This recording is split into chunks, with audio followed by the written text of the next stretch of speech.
जेकबाबाद जे फूलबाग लॻ राइफल नाके वटि नींगर मोहम्मद यूसुफ दायो खुलियल गटर में किरी फ़ौत थी वियो, जंहिंखे वारसन सिविल अस्पताल पहुचायो। इन हवाले सां वधीक तफ़सील ॾियण लाइ असां सां लाइन ते मौजूदु आहे जेकबाबाद मां CN न्यूज़ जो रिपोर्टर जमील गुल थहीम।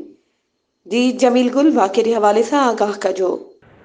जी बिल्कुलु, जेकाबाद जी फूलबाग वारे इलाइक़े में हुते हिकु इंतिहाई अफ़सोसनाक वाक़ियो पेश थियो आहे। मासूम नींगर जंहिंमें आहे मोहम्मद यूसुफ दायो जेको आहे खुलियल गटर में अॼु किरी फ़ौत थियो आहे। उन जा वारिस मासूम नींगर जी जेका उन्हनि ॾाढी जेका आहे ॻोल्हा कई, देरि सां मासूम नींगर जो लाश जेको आहे खुलियल गटर मां जेको आहे त मिलियो आहे। मासूम नींगर जो लाश वारिस उनजा खणी सिविल अस्पताल पहुता आहिनि त उते डॉक्टर मौजूदु जेके आहे मासूम नींगर जी फ़ौत थियण जी उन्हनि तस्दीक जेका आहे त कई आहे। होॾां मासूम नींगर जे घर में जेको आहे त मातम मतल आहे। होॾां उनजा वारिस जेको आहे मासूम नींगर जे म्यूनिसिपल इंतिज़ामी जे नाअहली जे करे जेको आहे उन्हनि चयो आहे त मासूम नींगर जेको आहे असांजो खुलियल गटर हुजण जे करे अॼु किरी फ़ौत थियो आहे।